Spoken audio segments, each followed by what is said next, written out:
Les débuts de Paul. Après sa rencontre bouleversante sur la route de Damas, Saul de Tarse, devenu Paul, s'engagea dans un parcours qui le mènera à établir des fondations solides pour le christianisme naissant.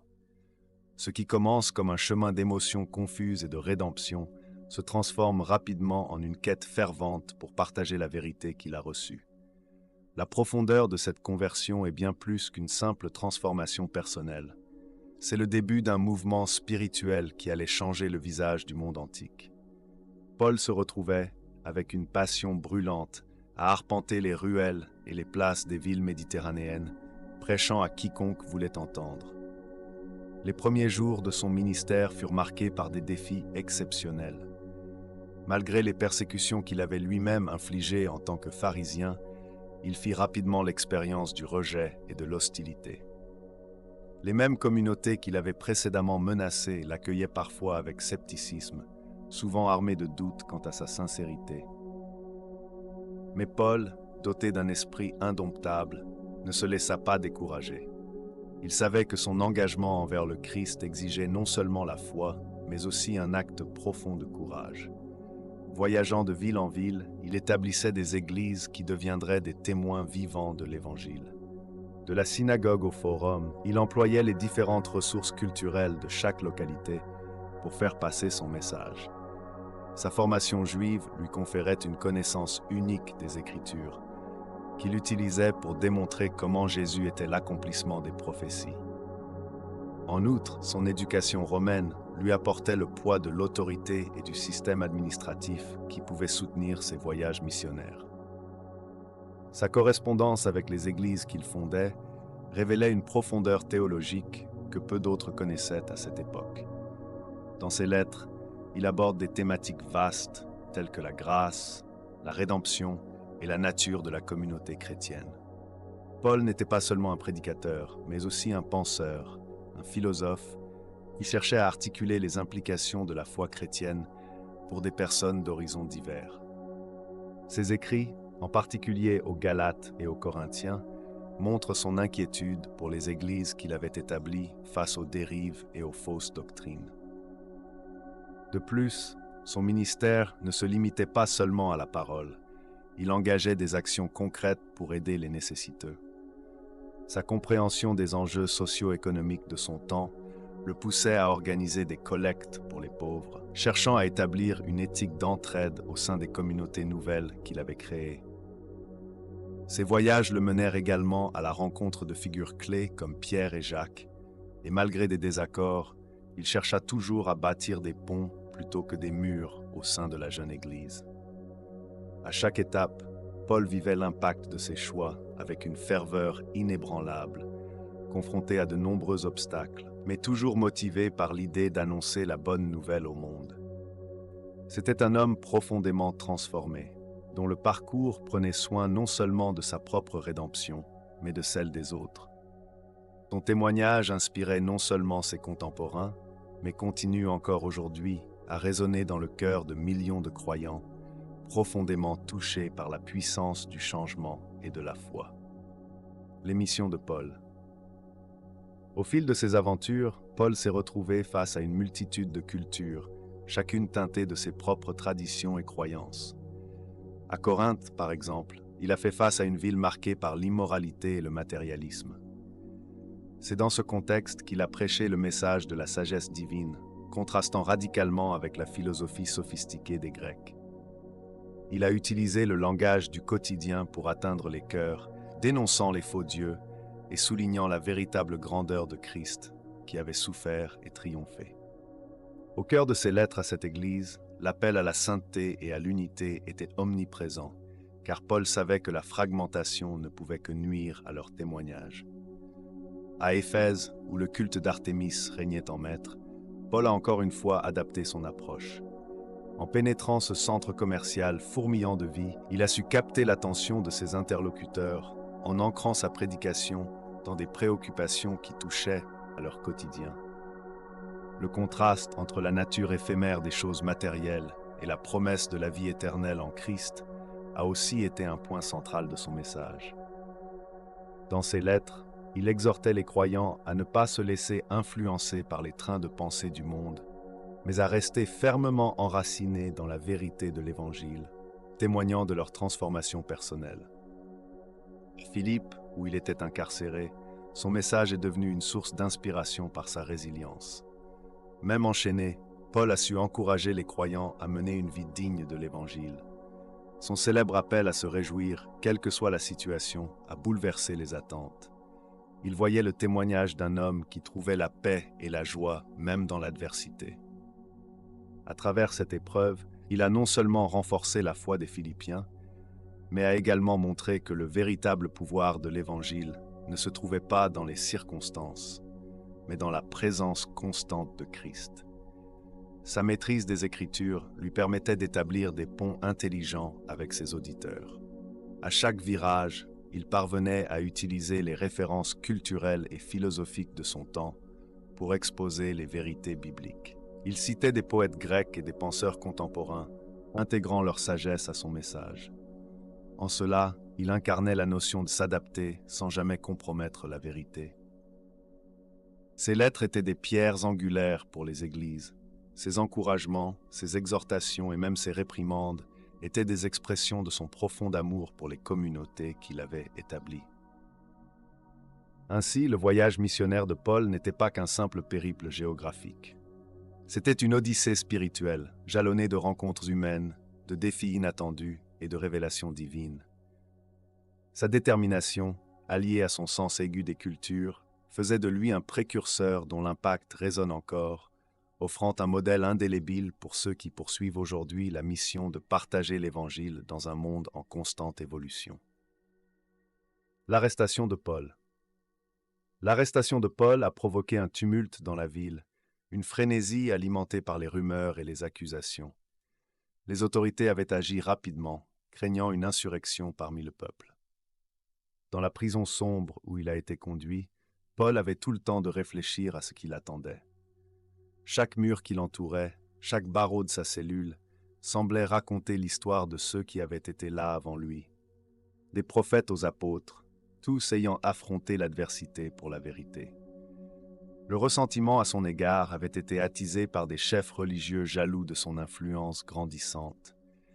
Les accusations de troubles à l'ordre public et de profanation du temple résonnaient dans les oreilles des prêtres sadducéens et pharisiens, ressentant leur pouvoir en danger.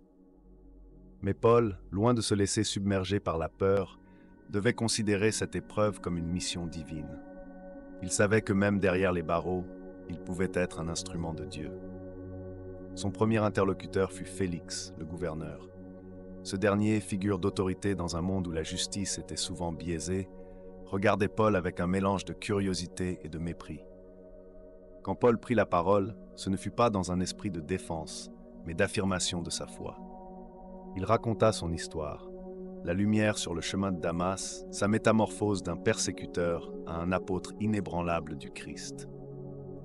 Les oreilles de Félix s'alertèrent, mais son cœur, rongé par le doute et l'opportunisme, restait fermé. Les discours de Paul captivèrent non seulement Félix, mais aussi Drusilla, sa femme, qui se tenait à ses côtés. Elle, bien qu'issue d'une lignée royale, semblait fascinée par la profondeur des convictions de Paul. Chaque réponse de ce dernier promettait un écho qui résonnerait au-delà de la prison. Il parlait de la rédemption, de la résurrection et de l'espoir qui transcende les murs de l'incarcération. La situation semblait désespérée, mais Paul savait que tout comme les pierres du temple pouvaient être brisées, les cœurs de ceux qui l'écoutaient pouvaient être touchés. Au fil des jours passés dans l'isolement, Paul ne cessait d'écrire. Chaque parole qu'il posait sur le papyrus devenait un phare de lumière dans l'obscurité. Il adressait des lettres aux églises qu'il avait fondées, incitant les croyants à rester fermes dans la foi malgré les persécutions. Ces lettres seraient essentielles pour la communauté chrétienne, chaque mot chargé d'une conviction ancrée dans l'espoir. Son exposition devant Agrippa fut un moment crucial. Ce roi influent et puissant avait entendu parler de cet homme controversé qui prêchait un message d'amour dans un monde souvent hostile. Lorsque Paul se leva pour témoigner, ce fut comme s'il avait devant lui une assemblée de milliers, et il se laissa guider par l'Esprit pour exposer son témoignage. Agrippa, intrigué par le récit vibrant de Paul, restait suspendu à ses lèvres. La manipulation des rois et des gouverneurs avait rarement eu un visage aussi humain. Ainsi, Paul, même dans son emprisonnement, était en train de devenir un héros de la foi, un témoin audacieux de la grâce divine, ouvrant la porte à des opportunités inimaginables, prêt à poursuivre son chemin vers Rome, une capitale qui allait lui permettre de poursuivre son ministère avec une passion renouvelée, défiant les événements comme il l'avait toujours fait. L'exil et l'enseignement. Alors que Paul se retrouvait dans cette résidence surveillée à Rome, enchaîné et entouré de sentinelles, il était en proie à des réflexions profondes qui lui étaient également imposées par les circonstances. Le monde extérieur, avec sa rumeur et ses tumultes, pouvait sembler éloigné, mais au fond de lui, il savait que sa mission ne se limitait pas à ses murs. Les visites des croyants, des amis et de ceux en quête de vérité étaient autant de rayons de lumière dans son isolement. Chaque interaction était une occasion de tisser des liens plus profonds avec la communauté, une communion nourrie par la foi partagée.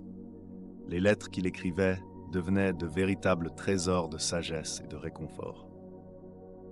Paul se penchait sur les préoccupations des jeunes églises, leur apportant une clarté céleste face aux épreuves terrestres.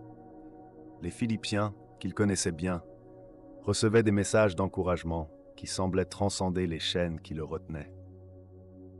Dans le silence de sa cellule, Paul était un phare lumineux, rappelant à chacun d'eux que la joie n'était pas une question de circonstances, mais d'âme.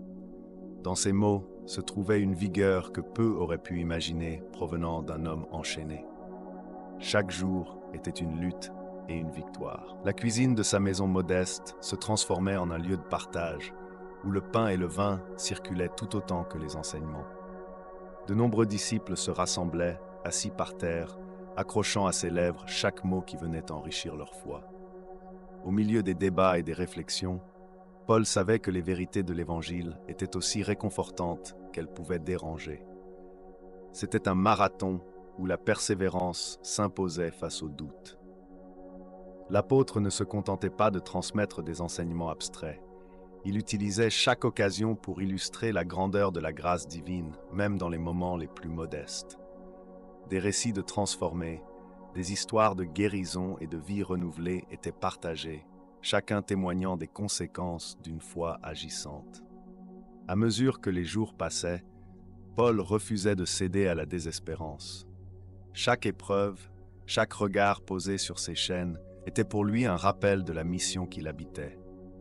Son esprit voyageait loin des entraves physiques, fermement ancré dans l'idée que chaque âme avait une valeur inestimable. Des rumeurs circulaient au sujet de son sort, mais Paul ne se laissait pas détourner. Il savait que son statut de prisonnier ne diminuait en rien l'impact de son message. Les adversités étaient des tremplins, des occasions idéales pour prêcher l'amour et la rédemption. Sa vie témoignait que même dans les moments les plus sombres, la lumière pouvait percer par des fissures. Le récit de sa force et de son engagement, gravé dans le cœur des lecteurs de ses lettres, serait un écho à travers les âges, inspirant d'innombrables croyants à poursuivre le chemin de la foi, peu importe les défis à surmonter. La fin de la vie de Paul. Dans les derniers jours de Paul à Rome, l'atmosphère était chargée de tension et d'anticipation. Au cœur de la ville, ce prisonnier aux chaînes rouillées continuait d'inspirer ceux qui l'entouraient. Il savait que sa fin approchait, mais plutôt que de céder à la peur, il se tournait vers ses compagnons et ses disciples. Leurs visages, marqués par l'inquiétude, étaient pour lui une source de force. Paul comprenait que son message devait avoir une portée bien au-delà des limites de sa chair, et il mettait toute son énergie pour transmettre cette conviction inébranlable. Il passait des heures à prier et à méditer, réfléchissant à ses voyages, aux épreuves qu'il avait surmontées et à chaque âme qu'il avait touchée. Il se remémorait les villes où il avait prêché, les églises qu'il avait établies et les nombreuses lettres qu'il avait écrites pour encourager les croyants. Dans ces moments de solitude, il ressentait l'absence de ses compagnons de la première heure. Pourtant, il n'était pas seul. Intérieurement, il se sentait accompagné par la présence de Christ, une foi qui le nourrissait même alors qu'il faisait face à la mort. Ses gardes, perplexes face à l'ardeur de cet homme, ne pouvaient pas s'empêcher d'être captivés par son charisme. Paul leur parlait avec la même passion que lorsqu'il s'adressait aux foules. Il ne voyait que des occasions de partager la parole, même avec ceux dont le cœur semblait endurci. Il savait que tous, même les plus sceptiques, pouvaient être touchés par l'amour et la grâce de Dieu. C'était cette détermination, cette volonté insatiable de témoigner qui transparaissait dans tout ce qu'il faisait, jusqu'à ses derniers instants. Avant même de savoir quel serait son sort, Paul partageait des paroles d'encouragement. Il exhortait ses disciples à persévérer dans leur foi, à aimer ceux qui les persécutaient et à être des lumières dans un monde souvent rempli de ténèbres. Sa voix portait un esprit de défi, une mise en garde contre l'apathie et le renoncement. Chaque déclaration était empreinte d'urgence, comme s'il sentait qu'il devait transmettre une dernière vérité avant de rejoindre son Créateur. Quand le jour fatal arriva, Paul ne se laissa pas abattre par la peur de la décapitation qui l'attendait.